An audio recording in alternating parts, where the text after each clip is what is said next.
Good morning. My name is Nancy Bui. I'm going to interview Mr. Trương Vĩnh Quách at SPTN in Orange County, California. This is a part of Journey to Freedom of Vietnamese American. Thưa kính chào bác. Thưa ông có thể cho biết tên và ông đang làm nghề nghiệp gì ạ? Dạ, kính chào cô.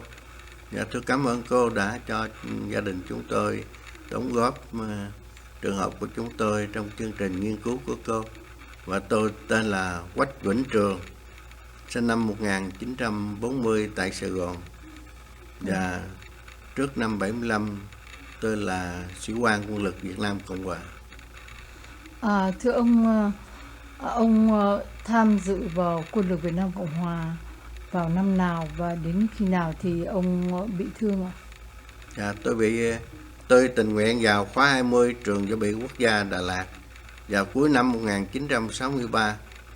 Sau khi thụ huấn 2 năm, tôi tốt nghiệp vào cuối năm 1965 và được tuyên chuyển về sư đoàn 7 bộ binh để tham gia chiến đấu bảo vệ lãnh thổ. Và đêm 4 tháng 9 1966, thình lình một trái lựu đạn lăn vào phía bộ chỉ huy của tôi. Lúc tôi đang ban lệnh hành quân đêm cho binh sĩ thì tôi thấy kịp và ra lệnh cho binh sĩ lựu đạn nằm xuống, và đồng thời tôi phóng lên dùng chân trái đá quả lựu đạn ra ngoài định cứu sống cho binh sĩ thuộc cấp, nhưng chẳng may chân tôi vừa chạm thì quả lựu đạn nổ khiến tôi bị thương và mất tay trái, mất chân trái, một cái bằng tay phải, bể xương gò má bên phải và thủng 2 màng nhĩ rộng. Thưa ông, cái lúc bị thương như vậy ông còn nhớ được cái cảm xúc của ông như thế nào? Ngay cái lúc mà cái trái lựu đạn nó nổ, ông cảm thấy như thế nào? Và sau khi trái lựu đạn nổ thì tôi có cảm giác như người tôi nó bay bổng lên trời rồi rớt xuống. Rồi một khoảng thời gian sau thì tôi tỉnh lại và tôi kêu binh sĩ, tôi hỏi có ai bị thương không, báo cáo cho tôi biết. Rồi tôi không ngờ là tôi bị thương quá nặng, mà rồi đến lúc mà chờ trực thăng tải thương thì tôi bị hôn mê và không còn biết gì nữa. Thưa ông, cái lúc đó thì cái số binh sĩ ở trong cái phòng đó có đông không? Nếu mà ông không đá trái lựu đạn này ra thì khoảng có thể là bao nhiêu người sẽ chết ạ? Và cái hành động phản xạ cấp thời của tôi đã cứu sống gần 30 anh em binh sĩ thuộc cấp. Thưa ông, sau đó thì ông có được quân đội hay là chính phủ tặng huy chương hay thế nào không thưa ông? Và với hành động dũng cảm của tôi thì đã được Tổng thống Nguyễn Văn Thiệu đích thân gắn Bảo Quốc huy chương cao quý quốc nhất của quân lực Việt Nam Cộng Hòa, và có kèm theo nhành dương liễu.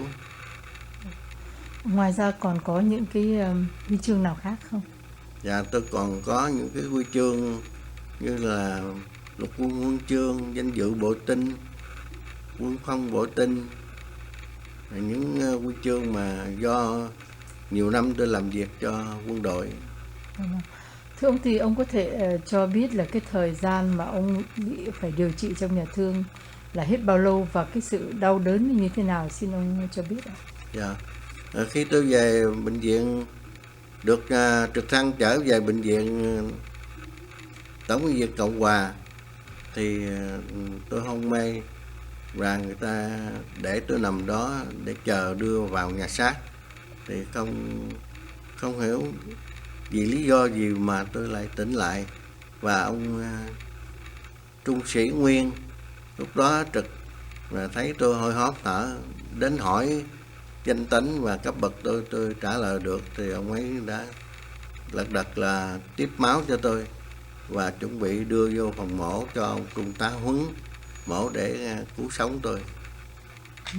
Thời gian điều trị là bao lâu trong nhà thương thưa ông?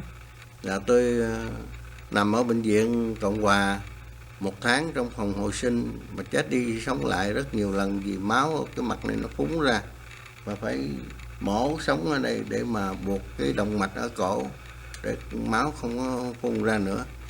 Rồi ba má tôi mới thấy rằng tôi ở đó thì quá nhiều anh em binh sĩ bị thương, mỗi ngày hàng trăm người được trở về để cứu chữa. Rồi bác sĩ thì rất bận rộn với nhiều người, thành thử ra gia đình chúng tôi xin Bệnh viện Cộng Hòa cho sang Gran để chữa trị, thì tôi được chấp thuận và đưa sang Bệnh viện Gran. Khi hội chẩn thì các bác sĩ Pháp bảo rằng chỉ có Chúa giúp tôi thôi, còn ngoài ra thì mấy ông sẽ đem hết sức cố gắng để mà cứu tôi được ngày nào hay ngày nấy. Và các bà sơ làm công chuyện săn sóc cho tôi, thay băng cho tôi hàng ngày. Khi thay ca trực đều hỏi người lính chết chưa, và ngày nào cũng hỏi người lính chết chưa. Và tôi không hiểu là cái mầu nhiệm nào đã giúp tôi vượt qua hơn 1 năm trời ở bệnh viện Gran và sống sót được. Và cái chi phí cho bệnh viện rất là cao, mà gia đình tôi lại là ba tôi là công chức nghèo, đông con thì làm sao có thể trang trải được. Nhưng mà may mắn ba tôi trước đó có được Bộ Công Chánh chuyển sang Hải quân của Pháp và làm việc vẽ bản đồ cho quân đội Pháp. Ba tôi đưa những giấy tờ đó ra thì bệnh viện Gran bớt 50% chi phí bệnh viện. Rồi bà xưa riêng bẹt về trình với mẹ bề trên ở 43 Tuốt Sương, thì bà mẹ bề trên bằng lòng đài thọ tất cả chi phí còn lại cho tôi. Đó là một cái sự mà tôi nghĩ là ơn trên đã cho tôi những may mắn và ban thưởng cho tôi những cái điều kiện để tôi chống chọi với tử thần, vượt thắng được và tồn tại cho đến ngày hôm nay. Thưa ông, nằm trên giường bệnh 1 năm chờ, ông có cảm nghĩ gì trong những lúc đó? Ông nghĩ gì và ông cảm thấy ra sao?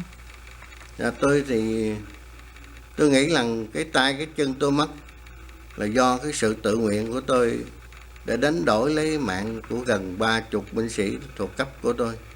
Thì tôi nghĩ đó là một cái hành động có ý nghĩa cho một người chiến sĩ.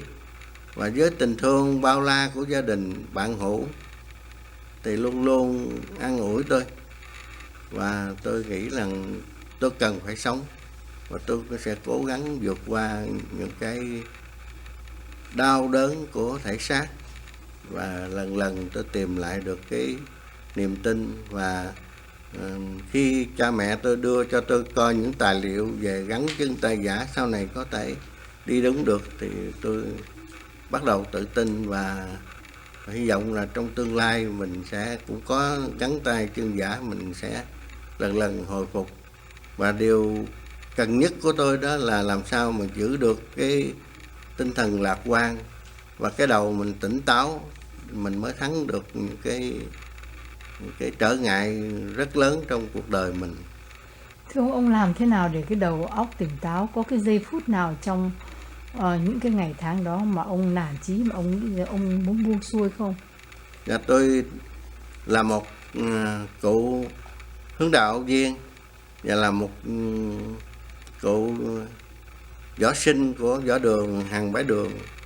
Từ nhỏ được trang bị những cái tinh thần của một người dũng cảm, luôn luôn nghĩ tới những người khác, luôn luôn tìm mọi cách giúp đỡ mọi người. Thì tôi trang bị cho tôi một cái tinh thần như vậy, và tôi nghĩ rằng mình sống là phải hữu dụng và phải thương người, là phải tìm mọi cách để giúp đỡ mọi người. Và với cái tinh thần đó, tôi nghĩ rằng tôi sẽ là thành một người hữu dụng trong xã hội, chứ không phải là một người phế nhân. Thưa ông, còn gia đình ông thì sao? Lúc đó ông có gia đình chưa? Ông có lập gia đình với ai chưa?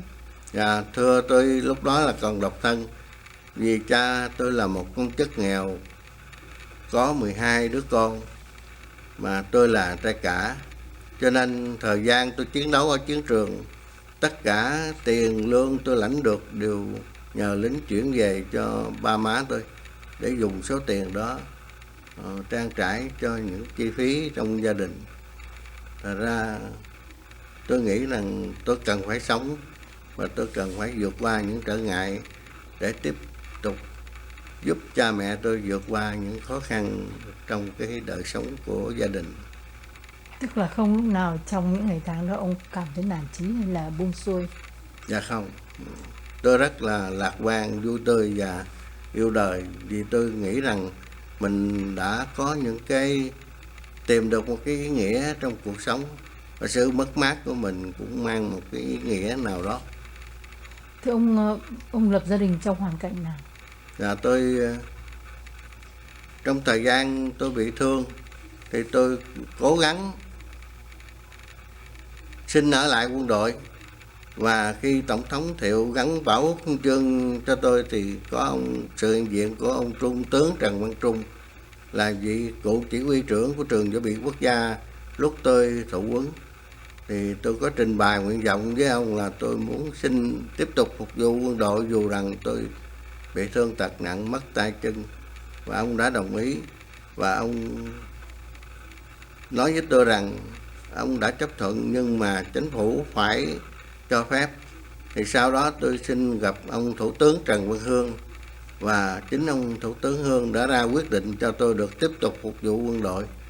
Và khi về trình diện tại Cục Tâm lý chiến thì tôi được may mắn gặp một ông liên trưởng khóa 12 Đà Lạt là thiếu tá Phạm Hậu, tức là nhà thơ Nhất Tuấn, nhận tôi về phục vụ tại Đài Phát thanh Quân đội.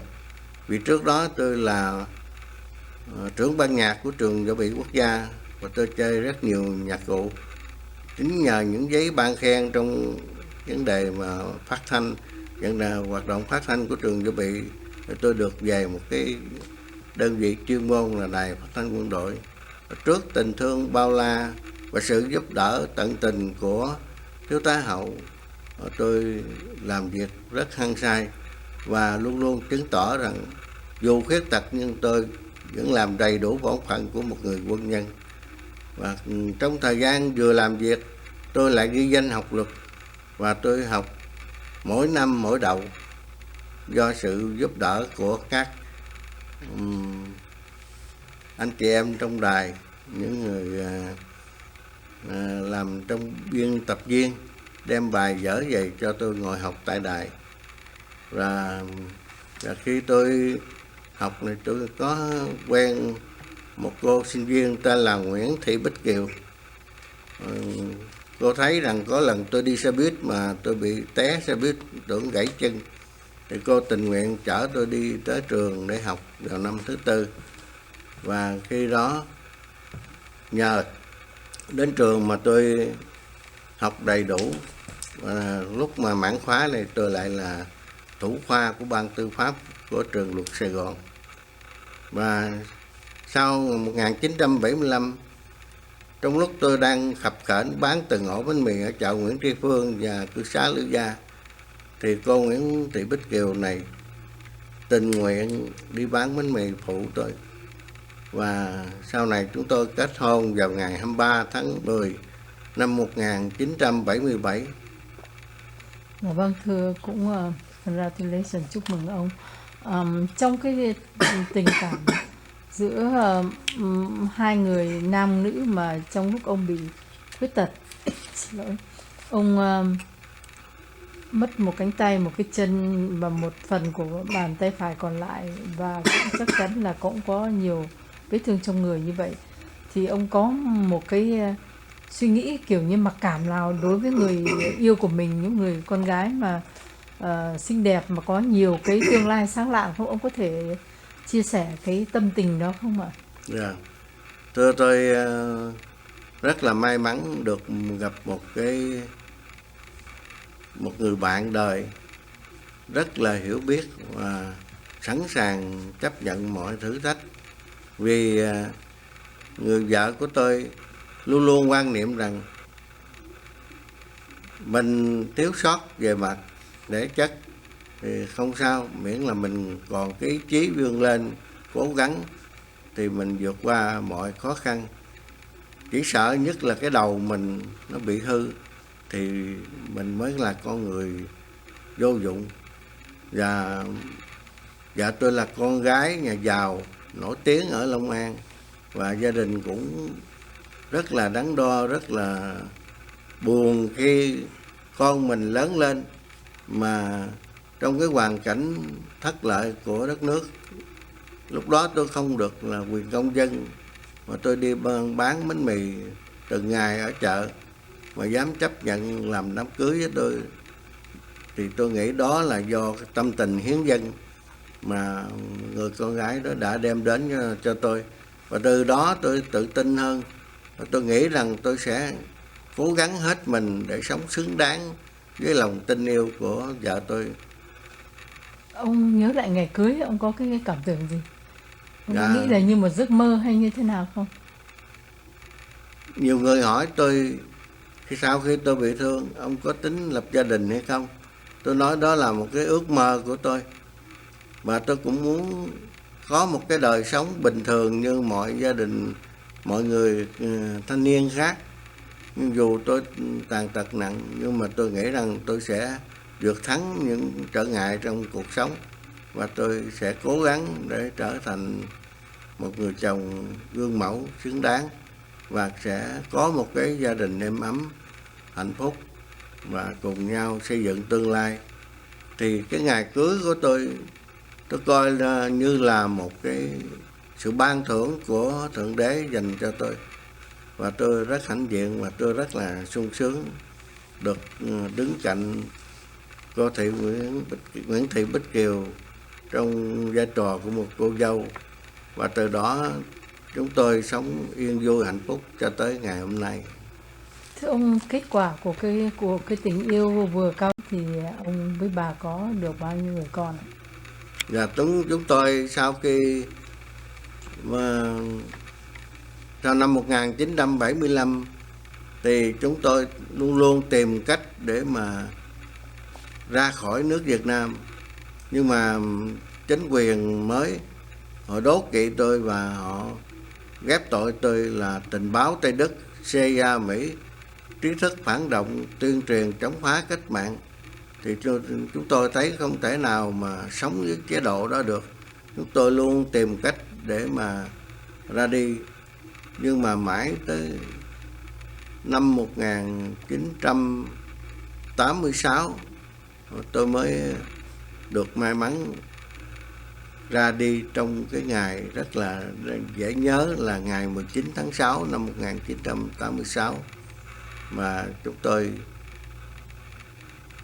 chính vì thế mà chúng tôi không có muốn có con, tại vì nếu có bầu thì làm sao mà đi được. Rồi sau khi họ làm đủ mọi chuyện khó khăn thì chúng tôi nghĩ là chắc không đi được. Thành ra chúng tôi quyết định có một đứa con, và cháu Tiến đã chào đời vào ngày 15 tháng 7 năm 1982. Và sau khi cháu Tiến chào đời thì gia đình bên vợ bắt đầu công nhận tôi như là một người con rể. Và tôi rất hãnh diện, sau này ba vợ và má vợ tôi luôn luôn nói là hỏi đến tên tôi thì nói nó thằng rể của tôi. Và khi tôi sang đến Mỹ thì đài VOA phỏng vấn tôi, thì ở bên Việt Nam có nhiều người đến nói với ba vợ tôi là hôm qua tôi có nghe một ông đại quý nói chuyện rất là tâm lý. Ba vợ tôi hãnh diện nói đó là thằng rể của tôi. Thì chúng tôi rất là sung sướng mà có được một đứa con duy nhất. Mà hiện thời bây giờ chúng tôi nuôi hy vọng cháu sẽ trở thành một người hữu dụng trong xã hội, biết thương người, biết giúp đỡ những người khác. Thưa ông, khi mà ông nói là chính quyền mới đó họ làm khó dễ đối với một người thương tật như ông, thì họ còn đối xử cái gì như thế nào? Ông có thể nói cụ thể không? Dạ có. Khi tôi chế một cái chiếc xe đạp tàn tật để đi bán bánh mì, thì 5 giờ sáng tôi vô lò bánh mì, chưa đầy 5 phút thì ở ngoài họ chở mất tiêu cái xe đạp mà tôi dùng để đi bán bánh mì. Rồi tôi cũng không nản chí, tôi chống gậy và đi bộ bán quanh khu cư xá Lữ Gia. Và người dân trong khu phố đó đã cho tôi những dụng cụ về xe đạp, giống như cái niền, cái yên, cái ghi đông, rồi cho tôi tiền để tôi thiết lập một chiếc xe khác để tiếp tục bán bánh mì để tự nuôi sống. Thưa ông có Thì thể tả cái xe đó nó khác cái xe đạp bình thường như thế nào? Nó ba bánh hay sao ạ? Và 3 bánh, 2 bánh ở phía sau, 1 bánh ở phía trước.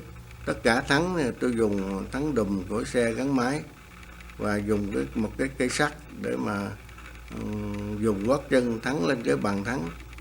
Và tôi dùng bi nhông của xe xích lô để đạp cho nó mạnh, tại vì tôi còn có một chân. Thưa ông, lúc đó thì cái ông chưa có chân giả, tức là cái chân bên kia hoàn toàn là nó không có cái gì chống đỡ hay là làm sao thưa ông? Cái ông mà cái chân mà ông mất đó.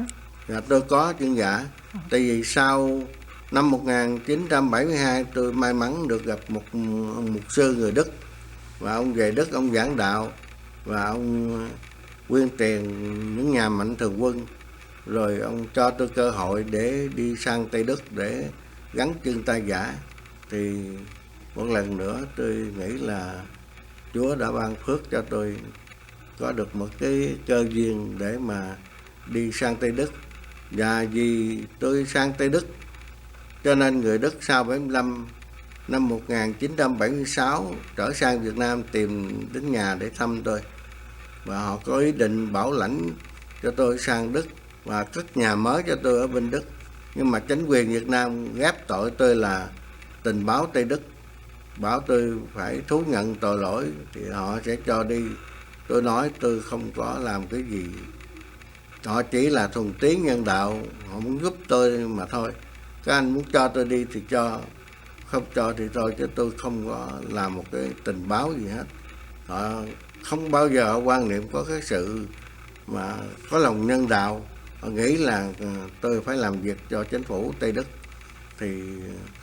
thì mới họ Tây Đức họ mới giúp đỡ tôi như vậy. Thì chính vì thế mà tôi bị khó khăn về chính trị. Lúc nào cũng có công an ngồi trước nhà tôi, bất cứ ai mà đến nhà tôi cũng bị đòi hỏi giấy tờ và đi điều tra, riết không ai dám liên lạc với tôi nữa. Tôi chỉ còn có cách là đi bán bánh mì để mà tìm phương tiện mưu sinh và kiếm tiền để sống qua ngày. Thưa ông, thì ông có thể giải thích cho biết là ông chỉ cần nói một tiếng nói dối rồi nó tôi làm tình báo cho Đức thì ông được đi và cả gia đình ông đi. Vì sao mà ông lại quyết định không có nói dối? Tôi nghĩ là tại vì tôi trong thời gian tôi học luật, thầy Nguyễn Văn Canh đã dạy tôi những về sách lược của miền Bắc, và họ luôn luôn họ láo khoét, họ dụ mình để mình tự thú tội, để mà họ ghép tội họ bắt mình, chứ không bao giờ họ nhân đạo mà mình nói mình là mình thành thật khai báo thì họ sẽ cho mình đi. Họ lấy bằng cớ đó để họ nhốt mình vô tù, và họ đã đưa tôi vô tù. Và ngày sau ở trong tù họ thấy tôi tàn tật quá nặng, họ thả cho về. Vừa về tới nhà, chính quyền địa phương lại bắt tôi phải vô trình viên cải tạo nữa. Tôi trình bày, tôi nói tôi vừa ở cái trại cải tạo đó về, thì không tin thì cái điện lên đó hỏi, không đúng thì tôi chịu mọi hình phạt của chính phủ. Dạ vâng, những ngày tháng đó thì trong đầu óc ông thấy như thế nào? Trong lúc mà bị giày vò, bị trả thù, bị đủ thứ thế thì cái tình cảm, suy nghĩ của ông như thế nào? Tôi rất buồn, là người ngoại quốc họ còn thương mình, còn muốn giúp đỡ mình, còn muốn đem mình ra khỏi Việt Nam và xây nhà mới cho tôi bên Đức. Mà chính quyền Việt Nam cùng là dân tộc Việt Nam mà coi tôi những kẻ thù, và coi tôi là thành phần nguy hiểm cho xã hội, và họ đòi đưa tôi ra tòa án nhân dân, và tôi tương kế là tôi xin ra. Nếu các ông có đủ bằng cớ và nhân chứng với cái việc đưa tôi ra tòa án nhân dân, và nếu có xử thì tôi xin một điều kiện duy nhất, tử hình. Nếu các anh làm được điều đó, ngay từ giờ phút này tôi cảm ơn các anh, thành tâm cảm ơn các anh. Và nếu ngay bây giờ anh móc súng anh bắn tôi cảm ơn anh trước đó. Tôi không còn tha thiết gì với cuộc sống này, vì tôi là một phái nhân, tôi không có giúp ích gì cho quốc gia sau cái cuộc chiến tranh lâu dài. Tôi không còn sức lao động, và đối với gia đình tôi lại là gánh nặng của gia đình. và đối với xã hội tôi là con nợ của xã hội, thì cuộc sống tôi chẳng còn có ý nghĩa gì cho cuộc đời này hết. Tốt hơn hết này các anh đưa tôi ra tòa án nhân dân và tôi xin bản án tử hình. Thưa ông có thể nói về cái chuẩn bị ra đi của ông và cái chuyến đi ông đã gặp những gì, sẽ có thể kể cho biết ạ? Tôi được người em ruột tôi là bên Pháp là Quách Vĩnh Thiện bảo lãnh tôi sang Pháp, thì nhờ giấy tờ đó tôi tranh đấu miệt mài suốt 10 năm mới được cái giấy xuất cảnh. Và khi có cái giấy, khi được xuất cảnh, họ cũng không thông báo cho tôi nữa. Nhưng mà nhờ những người thanh niên tốt bụng làm trong chỗ Võ Tánh cho tôi biết là hàng ngày tôi cứ đến đó tôi hỏi. Cái em đó hỏi tại sao chú có xuất cảnh rồi mà chú còn đến đây làm gì? Tôi nói tôi đâu có biết, tôi đâu hề hay biết. Nó nói được rồi, chú ở chờ đây, cháu sẽ vô, cháu lấy cái số cho chú biết. Thì nhờ đó tôi có cái số, tôi đến đường Nguyễn Du, chỗ phòng công tác người nước ngoài, tôi hỏi. Có lẽ là tôi không được giấy mời đến nhận lãnh giấy xuất cảnh, mà tôi có cái số xuất cảnh rồi. Thì cái bà đó giữ cửa, bà không cho tôi vô. Bà nói tôi lại gây xáo trộn ồn ào, mất trật tự ở Nguyễn Du. Thì bà quay vô, bà đi trình lên cấp trên bà không ngờ tôi lại liều mạng, tôi đi theo bà vô tận gặp cấp chỉ huy của họ. Tôi nói tôi có lẽ tôi không nhận được giấy báo, sao tôi có cái giấy, có số xuất cảnh. Thì cái người đó cũng tốt bụng, cũng hỏi tôi đi một mình hay đi với vợ con. Thì tôi nói tôi đi một mình. Ông đó ông bảo rồi ngày hôm sau trở lại ông sẽ cho tôi giấy xuất cảnh. Và sau này thì tôi giúp những anh em đồng khóa tôi như anh Trương Dưỡng, anh Liệt Hai Chân, anh được đi Hoa Kỳ. Và khi anh sang tới Hoa Kỳ thì anh trình bày cái hoàn cảnh của tôi cho em gái của tôi là Quách Thị Mạnh ở tiểu bang Delaware. Thì em gái tôi động lòng mới làm giấy bảo lãnh cho tôi. Nhờ đó tôi xin chuyển cảnh sang Hoa Kỳ.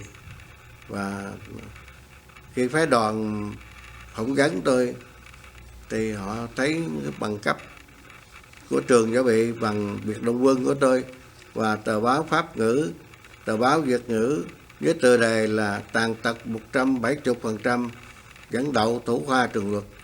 Họ đã cho tôi hưởng quy chế tị nạn chính trị và khi đến Mỹ được hưởng đủ mọi quyền lợi. Thưa ông, lúc đó bà và cháu Tiến có đi cùng với ông không? Chúng tôi được đi chung với nhau. Cháu Tiến lúc đó chưa đầy 4 tuổi. Và khi vì cháu Tiến sinh năm 1982 ngày 15 tháng 7, thì tới khi đến Mỹ đó là ngày 1 tháng 7 năm 1986.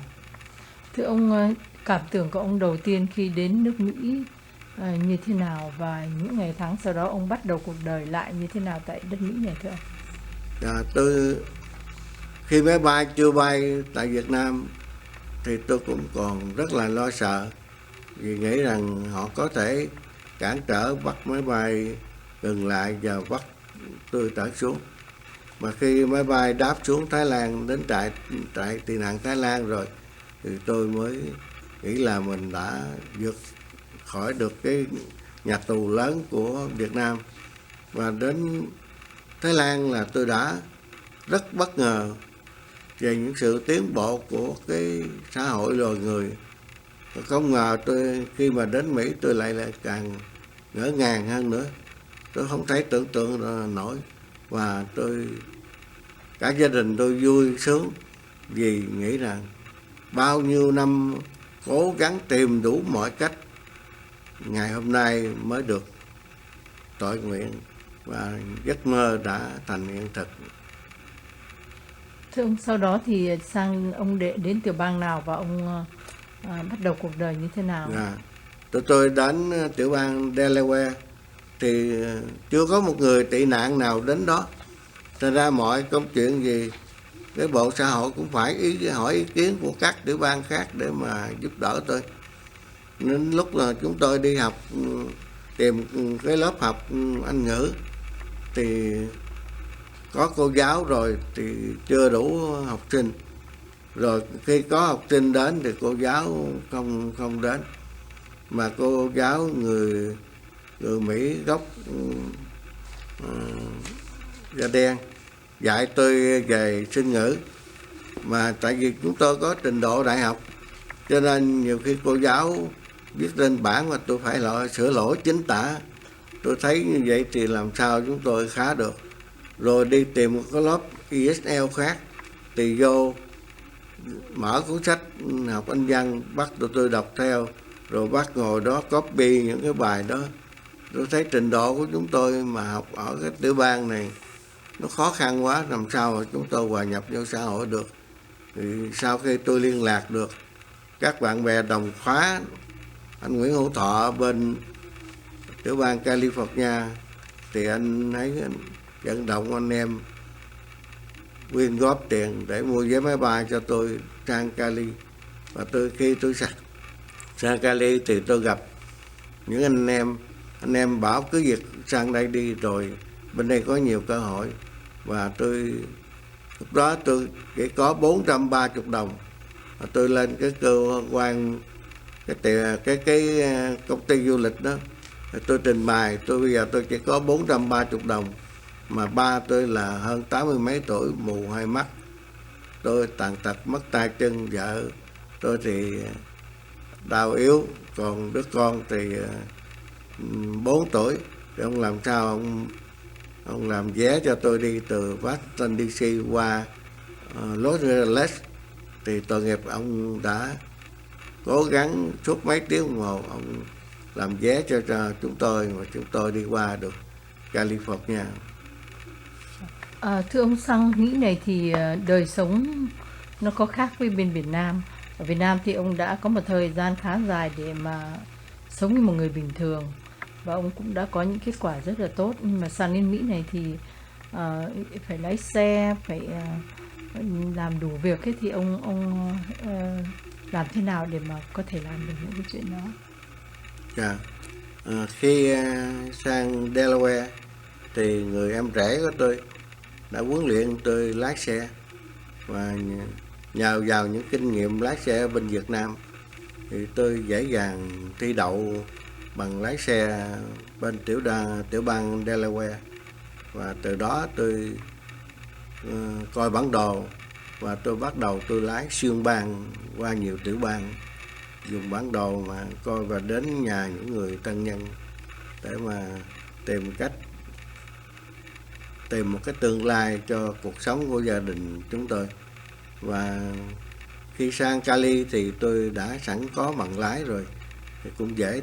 Sau khi tìm được nhà để mà mướn để ở thì chúng tôi bắt đầu đi tìm lớp học sinh ngữ cho người mới tới. Và khi vô thi trắc nghiệm thì chúng tôi lại rủi ro là bị xếp vào cái lớp mà học cao nhất của trường.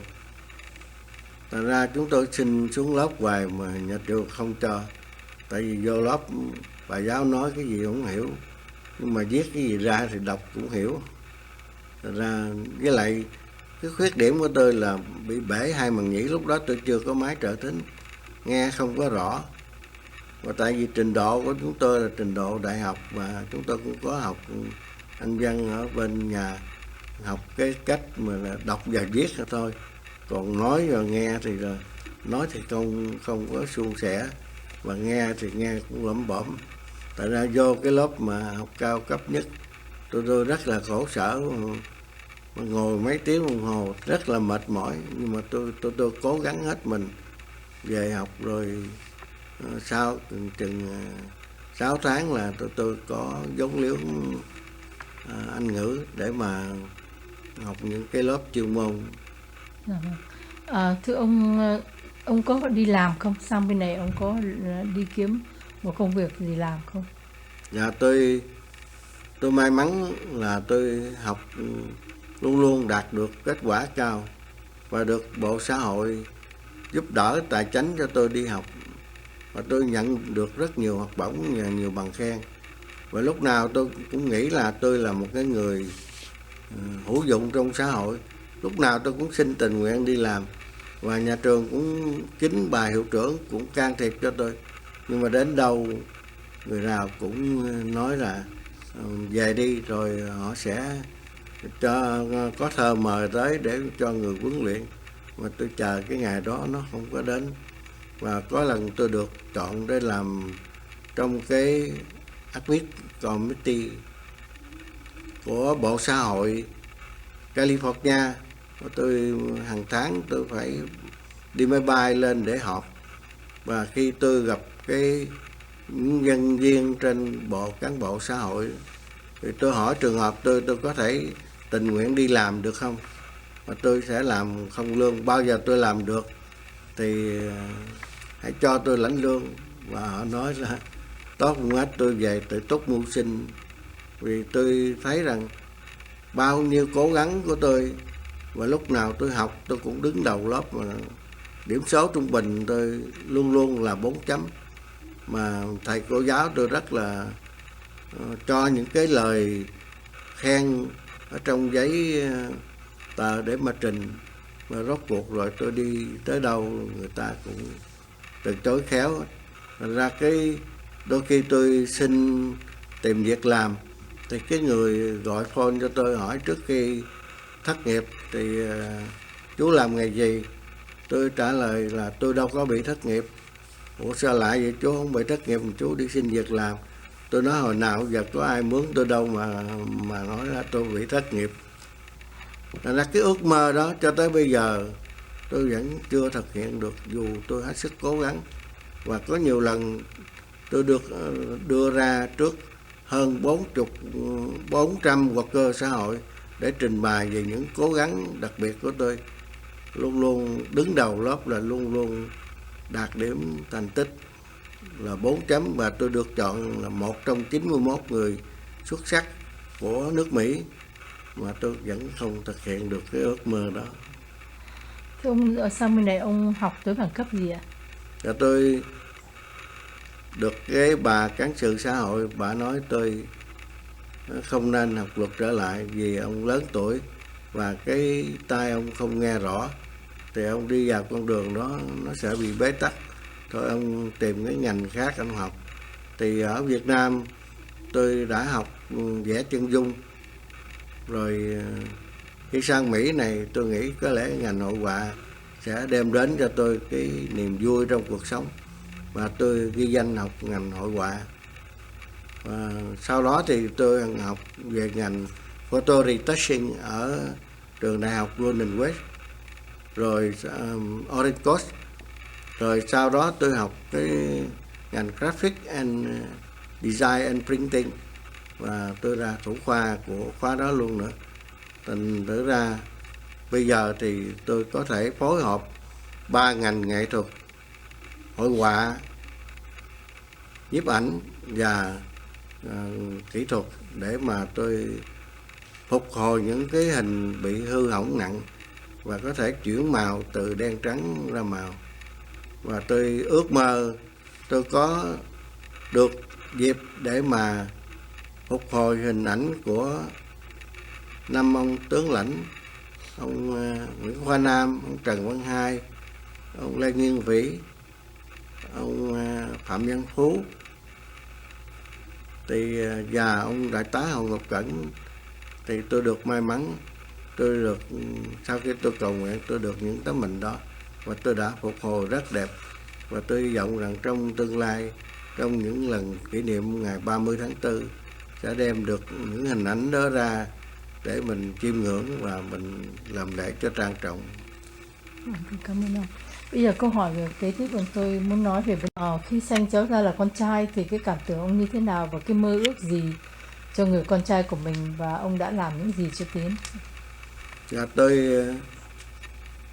được một người con trai như vậy thì theo truyền thống gia đình Việt Nam coi như là có người nối dõi tông đường. Thì tôi hết sức cố gắng ở trong cái nhiệm vụ của người cha để mà làm sao hướng dẫn cho con tôi cái sau này trở thành một người thanh niên có lý tưởng, hữu dụng trong xã hội. Và khi cháu Tiến đi học lớp 1 thì tôi học bài của lớp 1, cho tới cháu Tiến lên lớp 12 thì lúc cháu học ở trong trường thì tôi cũng học bài của lớp 12, để về nhà thì tôi có cái khả năng để giúp cháu và theo dõi những bài tập của cháu tại nhà. Rồi tôi lúc nào tôi cũng nói vào tai Tiến: con ráng cố gắng học hành, con ráng học cho giỏi. Đó là cái điều mơ ước của ba, vì ba nghĩ rằng chỉ có con đường học vấn mới giúp mình tiến thân và giúp mình có những kiến thức để trở thành một người hữu dụng trong xã hội. Thưa ông, thì cái việc mà em tiến vào trong quân đội Hoa Kỳ đó thì có ý kiến ảnh hưởng của ông, theo ông nghĩ là có hay không?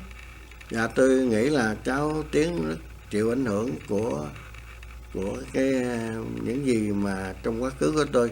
Vì thường ngày các bạn tôi tụ họp lại nói về những gương hy sinh cao cả, những lý tưởng của người thanh niên trong thời chiến và những đóng góp hào hùng của chúng tôi trong cái quân lực Việt Nam Cộng Hòa.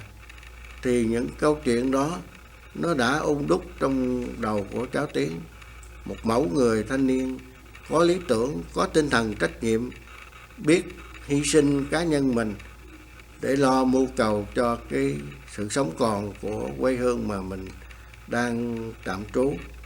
Và khi mà tôi biết cháu Tiến vô quân đội thì tôi nghĩ rằng cháu Tiến đã có một lý tưởng trang bị trong đầu, và tôi hy vọng cháu Tiến trong tương lai sẽ là một cái người công dân gương mẫu, một người lính biết tôn trọng kỷ luật và luôn luôn yêu người và giúp đỡ mọi người trong cái phần việc của mình. Được biết là cháu cũng có 1 năm được bầu làm người lính gương mẫu của năm đó. Dạ. Thưa ông, cái ngày đó đối với ông nó như thế nào? Ông còn nhớ lại là có cái cảm xúc của ông như thế nào không thưa ông? Dạ, thì cái ngày đó lại trùng vào cái ngày cưới của chúng tôi, ngày 23 tháng 10. Thành ra chúng tôi rất là sung sướng, và chúng tôi vui không tả.